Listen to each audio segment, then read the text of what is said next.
Welcome to the Unstuck Church podcast, where each week we're exploring what it means to be an unstuck church. When we see a decline in the number of people serving in our churches, our first reaction tends to be that we have a strategy problem. But what if it's actually how your team is structured that leads to lower volunteer engagement? On this week's podcast, Tony and Amy continue our series on serving in the church with a conversation on how to structure your team to maximize your volunteers. If you're a new listener to the Unstuck Church podcast, you don't want to miss downloading the weekly episode show notes. Each week, we share important information to support that week's episode. We also share some bonus resources and give you access to the full archive of resources for when you listen to past episodes. To learn more, just go to theunstuckgroup.com/podcast. Now, before this week's episode, here's Tony with our podcast sponsor. This episode is brought to you by Planning Center, an all-in-one software to help you organize your ministries and care for your church. With an easy-to-use platform of products, you can bring people together with event signups, room and resource reservations, automatic volunteer scheduling, and much more. Start using Planning Center for free now at planningcenter.com.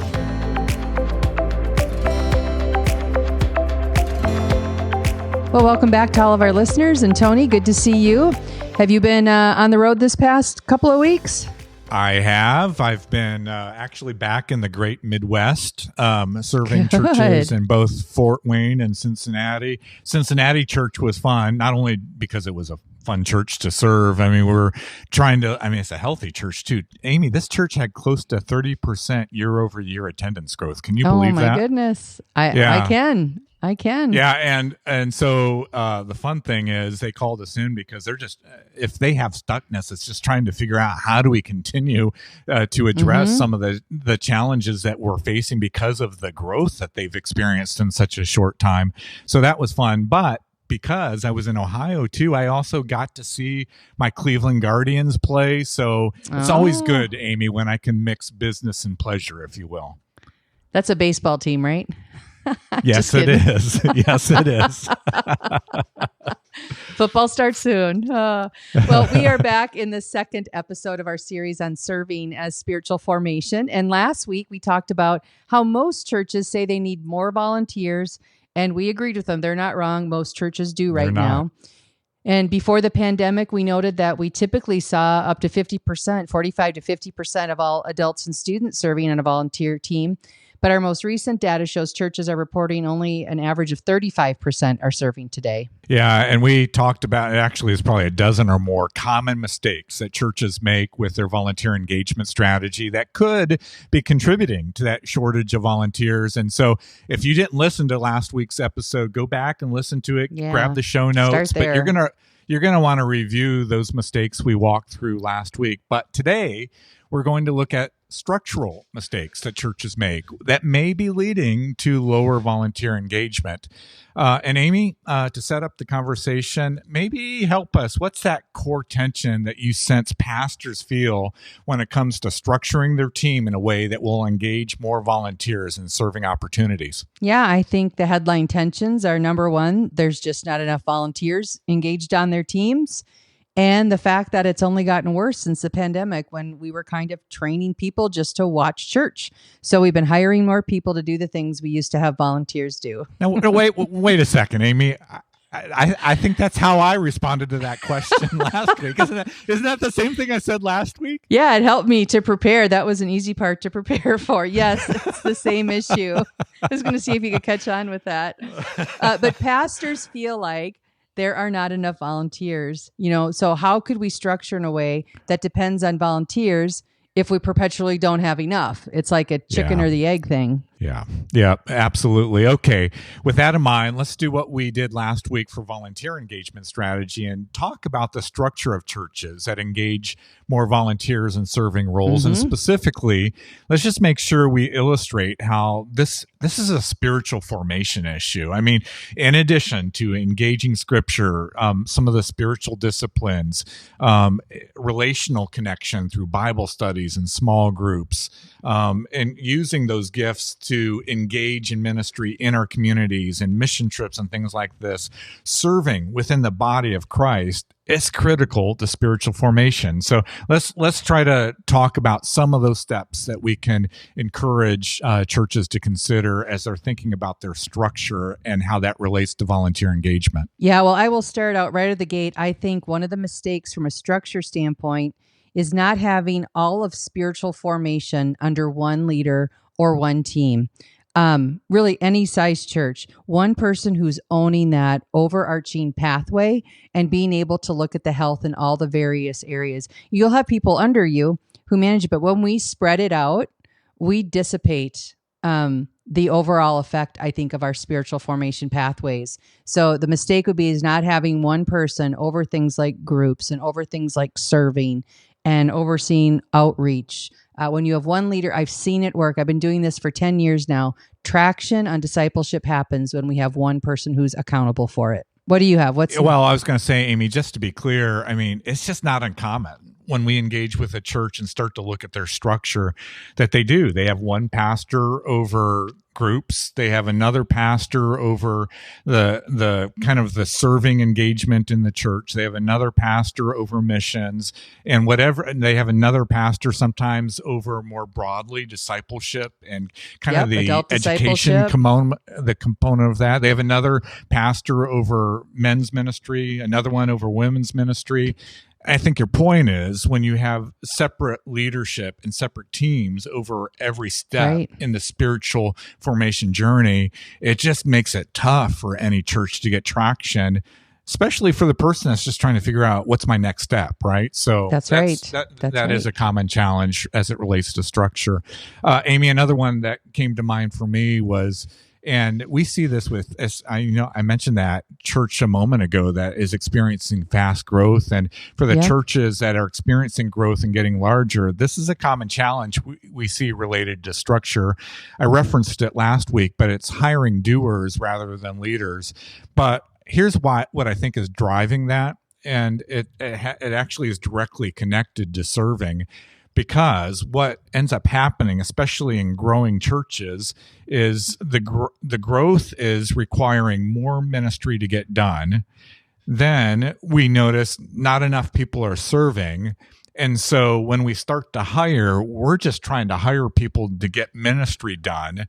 But by hiring doers of ministry rather than leaders of teams that get ministry accomplished, we're kind of compounding the problem, and it's just a continual challenge then, because when you hire doers, and I get it, there are certain functions, bookkeeping as an example, you're going to have to hire somebody to do that.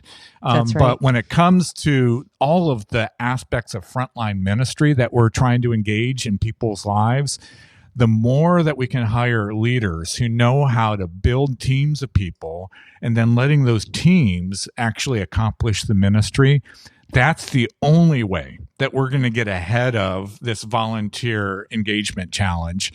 Because if you hire a doer, you're actually paying them to do ministry, and they're going to think that's the win.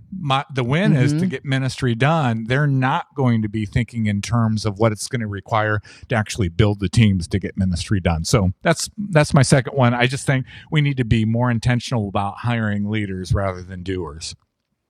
And as you're talking through that, it's such a common thing when I do a staffing and structure engagement that we don't have anyone to promote really. Because they have shown evidence of getting stuff done, but they haven't shown evidence of being multiplying equipping leaders. And any church will get stuck if we don't have the right leaders, leading the charge. So, all right, here's mistake number 3 for me is making everybody responsible for volunteer engagement. Now, what I mean here, every ministry leader is responsible to engage volunteers. Right? We are responsible to build our teams, make the ask, all of that. But making sure that there's at least one person on the team who understands, I may have a specific ministry area, but I am the champion for volunteer engagement overall. Last week when we recorded this, you talked a lot about know your numbers. This is the person who lies awake at night when you're sitting at 35%, when you want to be at 50% of people engaged in ministry. This is the person that's going to raise the red flag and assemble the right leaders to work on this important spiritual next step. And so you also then have one way you onboard new volunteers. You have one way of how you tier them out about like who's a volunteer, who's a team leader, who's a coach, how do we use that language? It's one way then to do leadership development in our volunteer ranks, how we raise up coaches, things like that. So if everybody owns it, you're never going to be working on that critical next step. You're just going to be chasing people and trying to fill your position. So that would be a mistake if you make everybody responsible for volunteer engagement. Yeah. So Amy, I think another way I would say that is if you're on paid staff, every paid staff member is going to be engaging volunteers, has to be engaging volunteers. But on your staff team, you need one person who is feeling the responsibility and has some authority around making sure you have an effective volunteer strategy and that every team in the church is engaging that strategy effectively. All right. And that leads me to this mistake. I think many times churches don't consider, when we build out our structure with volunteers, this is the win. The win is actually giving ministry away to people in the church, lay people, volunteers, people serving. They feel like if we give ministry away like that we won't be doing our job. In other words, we're not going to be earning our paycheck because we're actually giving ministry away, when in reality, the reverse should be true. You should be actually celebrated and then compensated. The more people that you engage in ministry, the more you should be rewarded, because we're essentially doing what God's called us to. We're equipping God's people to do the work of God. So it's actually maybe thinking about what is the real win here. The real win is empowering people in our church, equipping them to actually carry out the ministry. Just a side note here, Tony.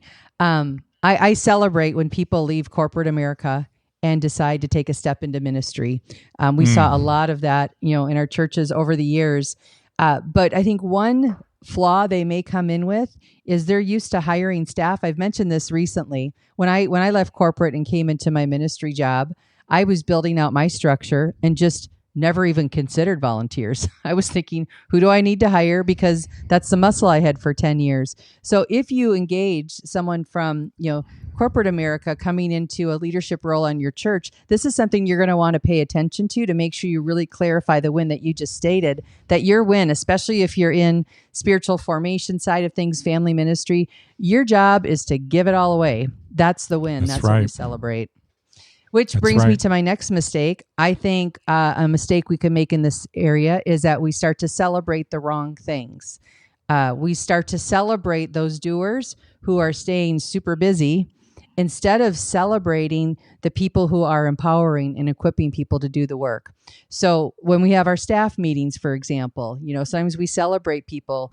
We just finished Christmas run or we just did this, and we want to call out Tony Morgan for all the great work he did. No, it should be, Tony, come on up here. I just looked, and your organization has built in all the tiers of our volunteer structure. Tell us how you did that. And then let's celebrate Tony, for doing that work. Yeah. In fact, Amy, I worked with a church years ago, and they were actually going through this process at their all staff meeting.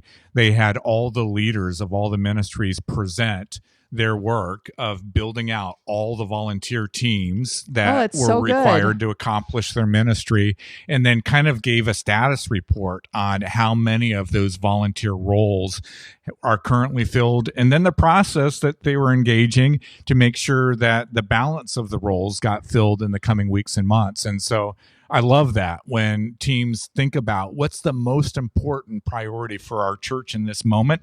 Let's give focus to that. Let's give attention to that, and then let's celebrate the teams that are actually having a great impact in that area. Okay, Tony, that was a great list, I think, of mistakes, and I think now let's shift and start to talk about some of the next steps for churches who aren't currently structured in a way that's supporting their volunteer engagement as a part of the way they do spiritual formation. So, where do you want to start? Yeah, so maybe like we did last week, Amy, I think it would be appropriate. We listed 4 or 5 mistakes we see when it comes to structuring to support volunteer engagement. Just to go through that list again with your team and do that red, yellow, green exercise that we talked about last week. In fact, we'll include that list in the Leader Conversation Guide for the email subscribers. And you can just ask yourselves, where are you currently structured in a way that inhibits volunteer engagement? Yeah, and I really want to circle back to the idea of not having all of the spiritual formation under one leader, one team. Can you tell I'm passionate about this one? Yes. Well, I agree with you. I am fully on board with that. You should be passionate because it makes a big difference with the churches that get this right. Yeah, I just really believe if you're going to view serving as a part of the discipleship pathway at your church, you just can't be focused on just filling. Yeah, I truly believe if you're going to view serving as a part of the discipleship path at your church, you can't be focused on just filling those vacancies. You need a leader to step back, work on this overarching strategy for your spiritual formation process. Yeah, and then also as a next step, and this kind of harkens back to some of the conversation we had in last month's podcast series on staffing, just need to make sure that when paid staff are doing much of the ministry, just recognizing they aren't as motivated to raise up other lay leaders and build volunteer teams. And we see this happen, especially as churches experience growth in the early days of a church. When the church is smaller, it's not unusual to hire people that actually help you get ministry done.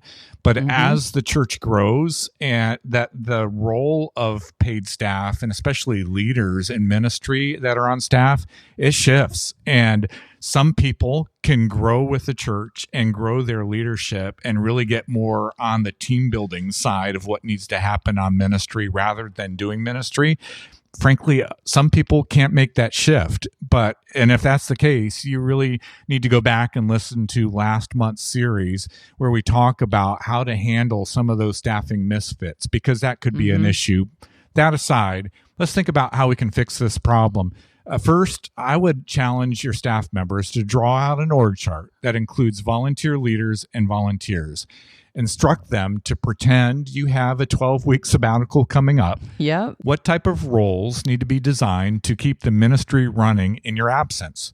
No staff positions allowed. You can't just hire somebody to cover your sabbatical. We need volunteers and volunteer leaders to cover the time when you're away. When leaders think about how they could get the ministry done if they weren't there, it will help them design a team structure that should then effectively work when they are there, when they are engaged in their leadership responsibilities. So that's the first step. Lead pastors, I think you need to commit to regularly casting vision around what it means to be the body of Christ and the importance for every person to recognize they're a part of this body and they have a role to play. So will any church get to 100% engagement of people serving and being a part of the mission of the body of Christ? Frankly, I hope not, because I hope in any given moment you're reaching brand new people who are still considering the claims of Christ and taking steps towards Jesus. But we should be communicating and casting vision for every person to recognize their part in the body. Thirdly, I would just encourage you, when you're thinking about staff recruitment, selection, the onboarding process, to clearly communicate this. Your number one job responsibility over everything else that you do in ministry is to equip God's people to do the work of God. So let's just pretend we're creating a job description or job profile for every position in the church. Whatever the tactical functions are of that role that need to be completed in any given ministry area, at the very top of that job description, I would include that statement. Your number one job responsibility over everything else is to equip God's people to do the work of God and to make sure you're communicating at the very beginning of the onboarding process. This is a priority. This is what a win looks like for your position on the team. And then lastly, if you have one of those staff leaders who excels at volunteer engagement, celebrate that leader, promote them to expand their roles, and give them a raise. You should give them a Yeah. bonus because they're doing exactly what we want staff leaders to be doing. So make heroes of those staff leaders and make sure you elevate their role and appropriately compensate for them for that, because in the end, really, as they build teams and give ministry away, they're helping you reach more people for Jesus, have a bigger kingdom impact, and they should be rewarded for that contribution. Those are 4 extremely practical steps that if we all started doing that work, I think we'd start to see a shift in some of these numbers. All right. Well, Tony, any final thoughts before we wrap up today's conversation? Yeah, and this is, I hope you hear our passion around this topic, because we're passionate about giving ministry away. And we've seen the impact that healthy volunteer engagement can have in the overall health of the church. But I just want to encourage you, don't miss these next 3 episodes in this series. I had a chance to interview leaders at 3 churches who stand out as examples when it comes to spiritual formation, and then specifically volunteer engagement in helping people take a next step towards Jesus. In the coming weeks, you're going to hear from Chris Hodges from Church of the Highlands, Daniel M. from Beulah Alliance Church up in Edmonton, Canada, John Thomas from another great church, Mariners Church in Southern California. They're all going to share some practical examples of how their churches are making sure serving is a part of their spiritual formation strategy. And then make sure you subscribe to the podcast show notes so you don't miss any of the conversations and resources coming up in the series on engaging volunteers as part of spiritual formation. We send out a weekly email with the new episode, related articles, and videos. And then we also include a leader conversation guide so that you can make sure that you are passing on to other staff leaders, other ministry leaders, some of the key thoughts and principles that we talk about that will help you take your next steps as a ministry. You can sign up for those show notes at theunstuckgroup.com/podcast. Well, thanks for joining us on this week's podcast. At the Unstuck Group, our goal is to help pastors grow healthy churches by guiding them to align vision, strategy, team, and action. In everything we do, our priority is to help churches help people meet and follow Jesus. If there's any way we can serve you and your church today, reach out to us at theunstuckgroup.com. Next week, we're back with a brand new episode. So until then, have a great week.